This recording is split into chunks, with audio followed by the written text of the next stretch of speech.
शादी के पहले से ही विभा को कपड़े धोने का बड़ा शौक था। कभी नल के नीचे तो कभी तालाब के पास। अरे मेरी नीली वाली लुंगी नहीं दिख रही है। विभा की अम्मा, कहाँ रखी है लुंगी? अरे वो तो विभा ने परसों ही धोकर रखी थी आपकी अलमारी में, देखो वहीं होगी। वो ना मैंने आज धो दी, मुझे लगा कि गंदी हो गई होगी। अरे कैसे गंदी हो गई थी, उसे तो मैंने पहना भी नहीं। हे भगवान, इस लड़की के कपड़े धोने की आदत से परेशान हो गया हूँ मैं। जितना तो घर में राशन नहीं आता, उससे कहीं ज्यादा डिटर्जेंट पाउडर का खर्चा है। इसकी शादी करवा दो, शादी जाए अपने घर में ही करे काम, फिर चाहे घर के कपड़े धोने हो या पूरे गांव के।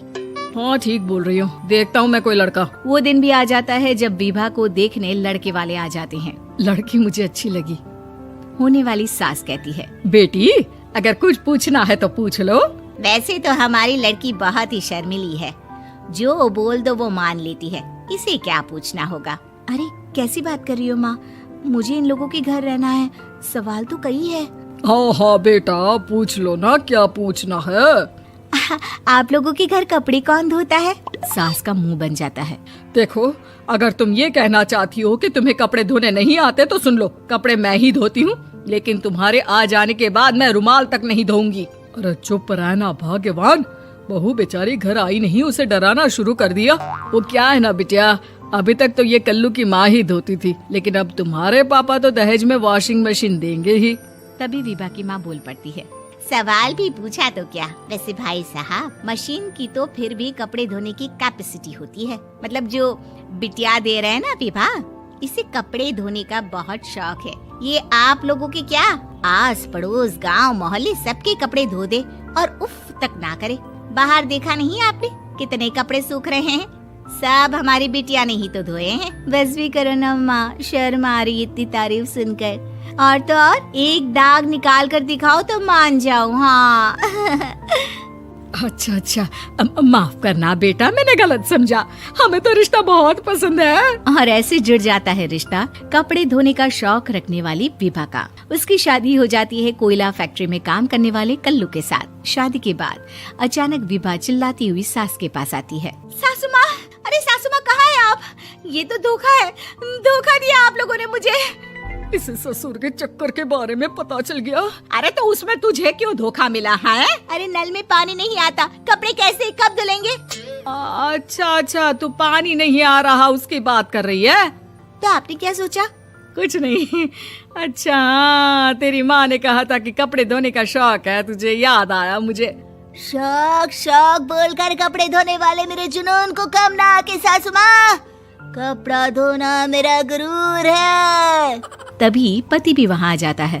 अभी मैंने इसे सनी देओल की फिल्म दिखाई है, उसी के डायलॉग मार रही है माँ। अच्छा सुन, साफ साफ बता रही हूँ, पानी सुबह 4 से 6 और शाम को 10 से 12 आता है, समझी?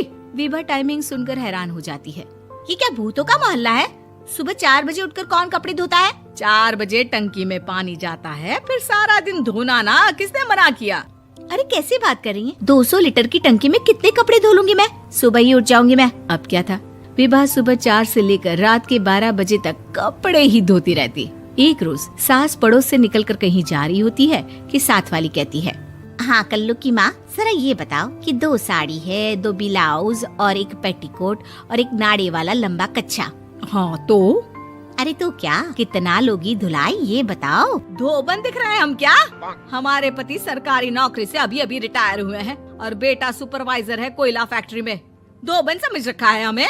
हाय रे कल्लू की अम्मा, माफ कर दो, वो तो मोहल्ले में यही सब बता रहे थे कि तुमने बहू को कपड़ा धुलवाने के काम में लगा दिया है। सास को पड़ोसन की बात सुनकर गुस्सा आ जाता है। वो घर पहुंचती है जहां घर के बाहर ही इतने सारे कपड़े सूख रहे होते हैं जितने कि किसी धोबन के घर पर। अरे ओ कल्लू की दुल्हन, बाहर निकल।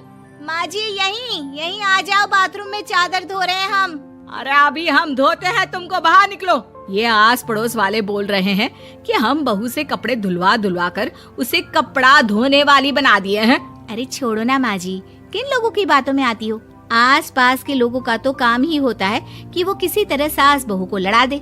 बहू सारे घर के कपड़े धोती है, ये क्या कम है? बोलिए। सास को भी लग जाता है कि वो बहू का ये सनकीपन नहीं छुड़वा सकती, इससे अच्छा है कि खुद ही चुप हो जाए। एक रोज सास और बहू मंदिर जाते हैं, जहाँ सास की साड़ी वहाँ खड़ी भीख मांगने वाली से मिलती है। माँ जी क्या बात है? आपकी आपकी साड़ी उस भिखारन से कितनी मिल रही है ना? हाँ हाँ देखो तो दोनों की साड़ी मिल रही है। क्या बात है कल्लू की अम्मा, तुम खुद को तो अफसर की बीवी बताती हो और ऐसी सिंपल सी प्लेन साड़ी पहनकर घूमती हो। सिंपल और प्लेन नहीं है ये साड़ी। तो क्या सोने के धागे से फूल बने हैं?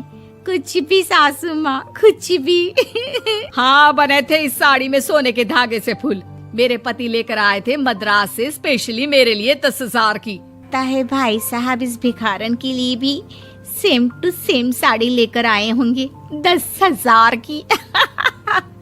सास उस वक्त तो कुछ नहीं कहती, लेकिन बहू के साथ घर आती है और अलमारी से एल्बम निकाल कर लाती है। ये साड़ी देख रही है, ये वही साड़ी है जिसे मैंने अभी पहना था। इस साड़ी में ये जो चमकदार फूल दिख रहे हैं ना, ये सोने के धागों से काटे गए हैं। लेकिन तू लोकल वॉशिंग मशीन ब्रश से घिस घिस कर सारे फूलों को निकाल कर साड़ी प्लेन कर दी।